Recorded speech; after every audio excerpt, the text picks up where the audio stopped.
बंधुओं, जय श्री राम।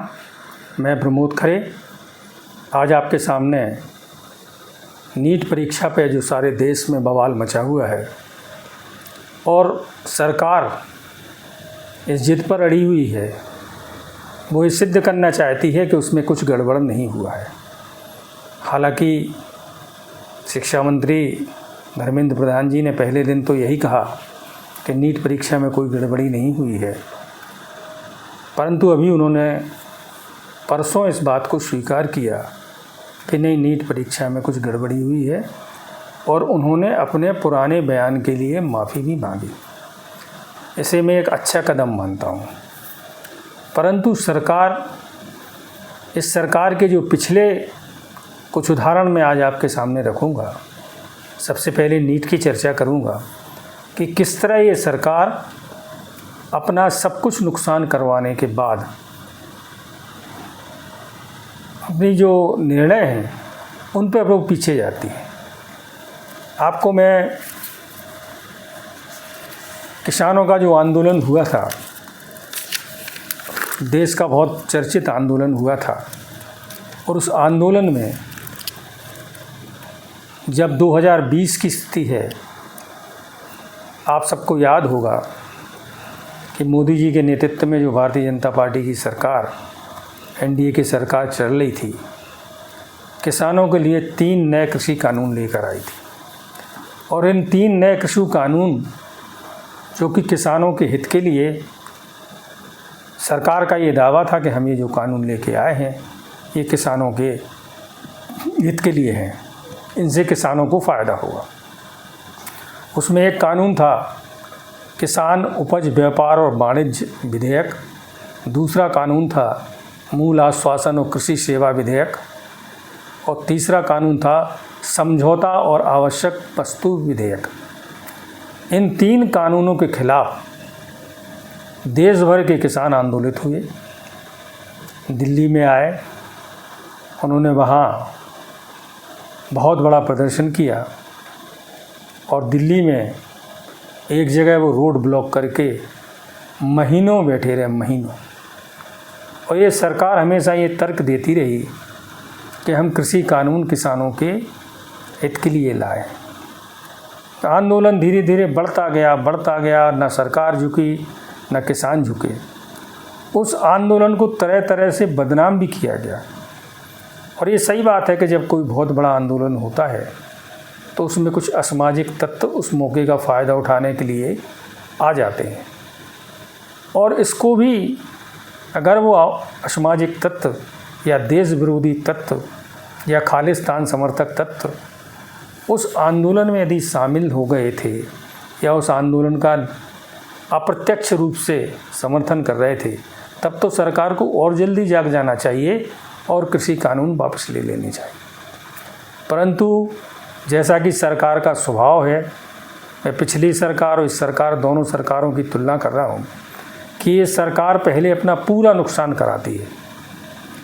उन आंदोलनों से किसानों के मन में, चाहे वो देश के किसी भी हिस्से के किसान हों, भारतीय जनता पार्टी के लिए एक नफ़रत का माहौल उनके मन में पैदा हुआ। और आप सब ने देखा होगा, जब दिल्ली में किसान आंदोलन अपने चरम पे था तो एक ट्रैक्टर रैली निकाली थी उन्होंने दिल्ली में, और लाल किले तक वो ट्रैक्टर लेके किसान या हुड़दंगी कहें या आताताई कहें या देश विरोधी तत्व कहें, जो भी हैं, वो लाल किले तक पहुंच गए थे। ये भी सरकार की एक बहुत बड़ी विफलता है। और अंत में हुआ क्या?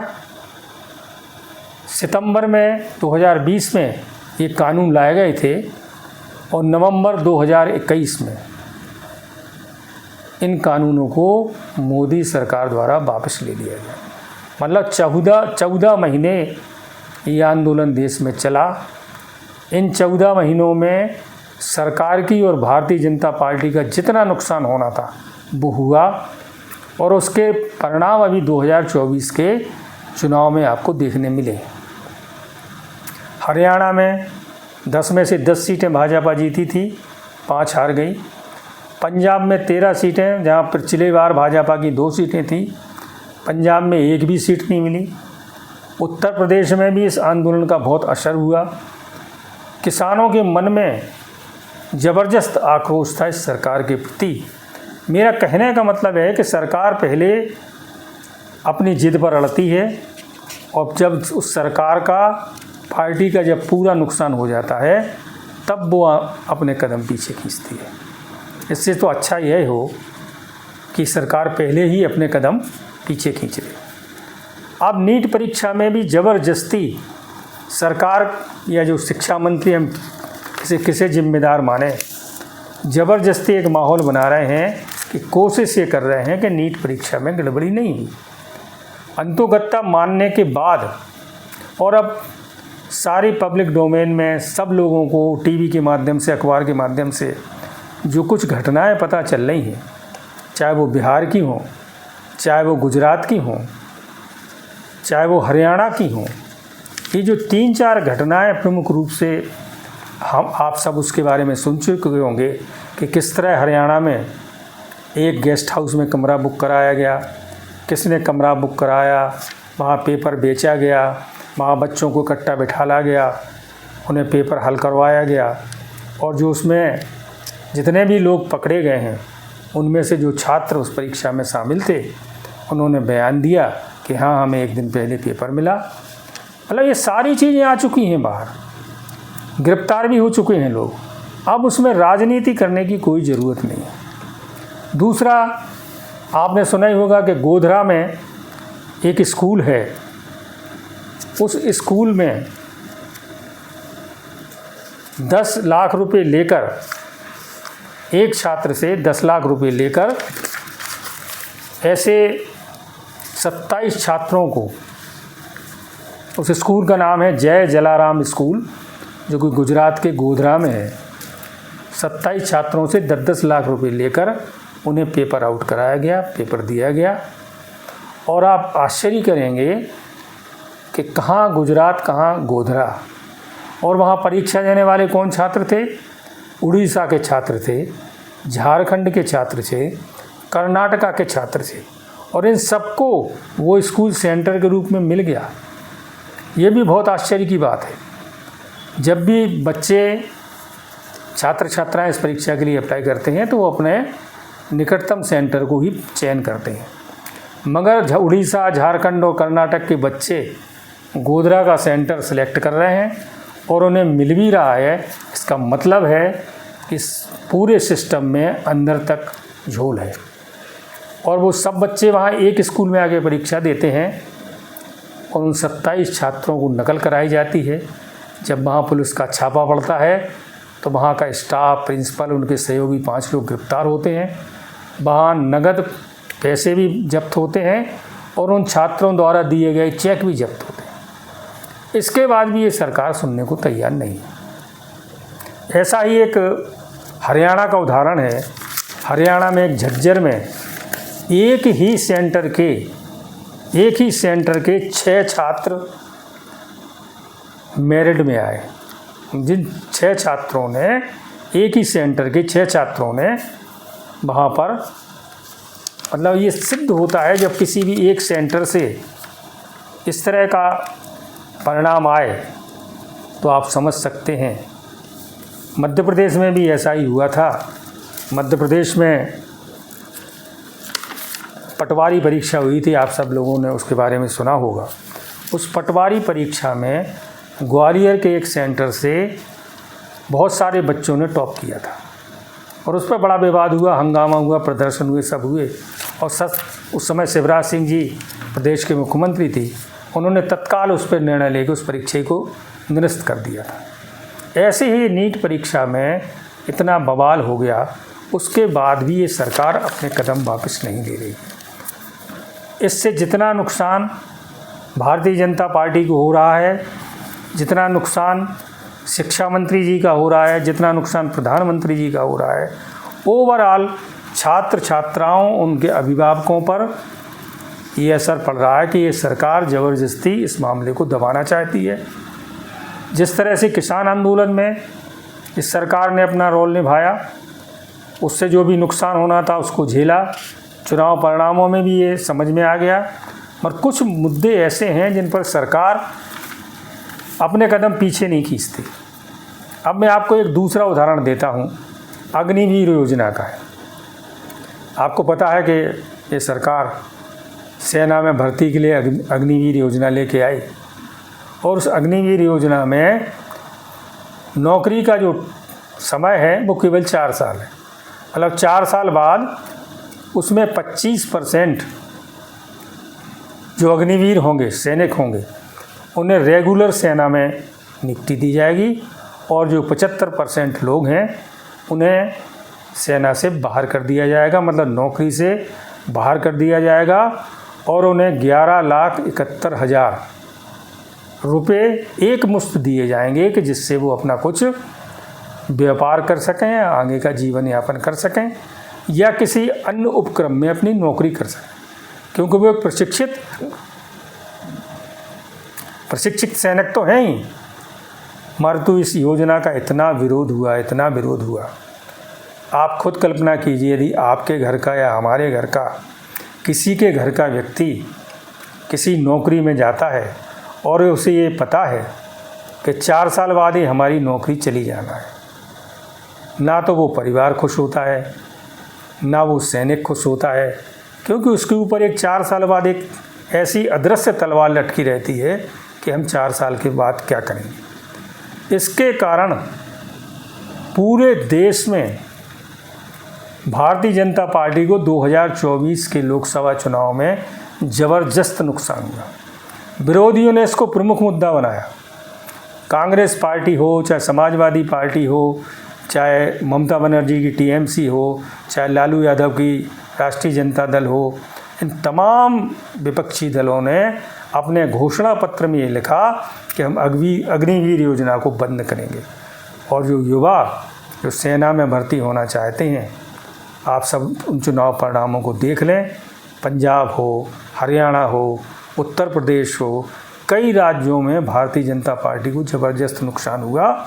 और आज भी भारतीय जनता पार्टी इतना नुकसान झेलने के बाद अब मैंने सुना है कि रक्षा मंत्री जी ने बयान दिया है कि हम अग्निवीर योजना की समीक्षा करेंगे। मतलब मेरा कहने का फिर वही मतलब है, पूरा नुकसान करा लिया, सरकार का नुकसान हो गया, लोकसभा में सीटें कम आई, अब आप उसकी समीक्षा कर रहे हैं कि चुनाव के पहले आप समीक्षा नहीं कर सकते थे।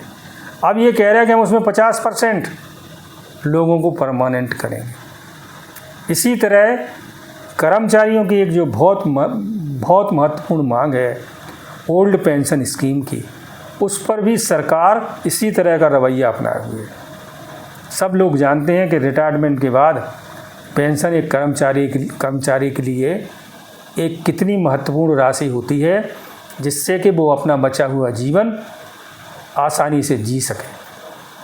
और 2004 के बाद जितनी भी नई नियुक्तियाँ इस देश में हो रही हैं, चाहे वो स्टेट गवर्नमेंट में हो, चाहे सेंट्रल गवर्नमेंट में हो, उन्हें पेंशन की पात्रता नहीं है, उन्हें एनपीएस की पात्रता है। न्यू पेंशन स्कीम से सभी लोगों को जोड़ा गया है। यदि ये सरकार कुछ ऐसा निर्णय करती, कुछ इस तरह का उदाहरण पेश करती इस देश की कर्मचारियों के सामने, जनता के सामने, कि हम स्वयं पेंशन नहीं लेंगे, या किसी नेताओं की पेंशन बंद करती, नेताओं की जितनी भी पेंशनें हैं आज भी जारी हैं। उसके बारे में सरकार का तर्क ये होता है कि नेताओं की संख्या या विधायकों की संख्या या लोकसभा सदस्यों की संख्या बहुत कम मात्रा में होती है, इसलिए इन्हें पेंशन देना जरूरी है, जबकि कर्मचारियों की संख्या अत्यधिक होती है। उससे देश पर बहुत ज़बरदस्त आर्थिक बोझ पड़ता है। परंतु आपको इस बात पे भी विचार करना चाहिए कि जब कर्मचारी रिटायर्ड होता है और वो न्यू पेंशन स्कीम के तहत रिटायर्ड होता है, तो उसके हाथ में कितनी पेंशन आती है। मैंने अभी जितने भी लोगों से मेरा संपर्क हुआ है, किसी को 1500, किसी को 2000, किसी को 3000, किसी को 4000, इससे ज़्यादा पेंशन नहीं मिलती है। आज के इस दौर में 2-3-4 हज़ार रुपये में किसी भी परिवार का भरण पोषण नहीं हो सकता, यदि उस परिवार में आय के कोई अन्य स्रोत ना हो। इस पर भी ये सरकार उसी तरह जिद बांधे हुए है, और इससे कर्मचारी वर्ग में भी ज़बरदस्त नाराज़गी है। और इस बार जो भारतीय जनता पार्टी की 240 सीटें आई हैं उसमें ये सारे मुद्दे हैं। और सरकार वही स्थिति अब नीट में फिर करने वाली है। 4 जून से लेके आज 22 जून हो गई है, अभी तक सरकार ये निर्णय नहीं कर पा रही है कि हमें उसमें करना क्या है। जितना नुकसान हो गया उसकी भरपाई तो हो नहीं सकती, परंतु फिर भी अभी सरकार की इज्जत बच सकती है। सरकार स्वयं पहल करे, इस नीट परीक्षा को निरस्त करे और फिर से पूरे देश में, उसमें हमें महीना 2 महीना लग सकते हैं। हमारा बच्चों का जो अगला शैक्षणिक सत्र है 1-2 महीने पीछे जा सकता है, परंतु देश में सरकार की जो छवि है, जो सरकार के प्रति लोगों के मन में जो एक नफ़रत के भाव आ गए हैं कि ये सरकार कुछ करना नहीं चाहती, सरकार की छवि भी निखर के बाहर आएगी। सरकार के प्रति इस देश की जनता में एक विश्वास लौटेगा और ये एक जो नैरेटिव है हमेशा कि किसी भी विषय पर ये सरकार टिकी रहती है, अपनी गलतियों को मानने में काफ़ी देर करती है, इससे देश का भी नुकसान होता है, सरकार का भी नुकसान होता है और सरकार के प्रति आम जन में जो आक्रोश है वो भी बढ़ता ही जाता है। इसलिए मेरा ये आज वीडियो बनाने का उद्देश्य यही था कि सरकार बहुत जल्द से जल्द नीट परीक्षा को निरस्त करे और नीट की परीक्षा फिर से नए सिरे से छात्र छात्राओं को उस परीक्षा में शामिल होने का मौका दे। बहुत बहुत धन्यवाद। आज का ये वीडियो आपको कैसा लगा, अपनी प्रतिक्रिया ज़रूर दें और इस वीडियो को शेयर करें और चैनल को सब्सक्राइब कर मुझे प्रोत्साहित करें। बहुत बहुत धन्यवाद। जय हिंद, जय भारत।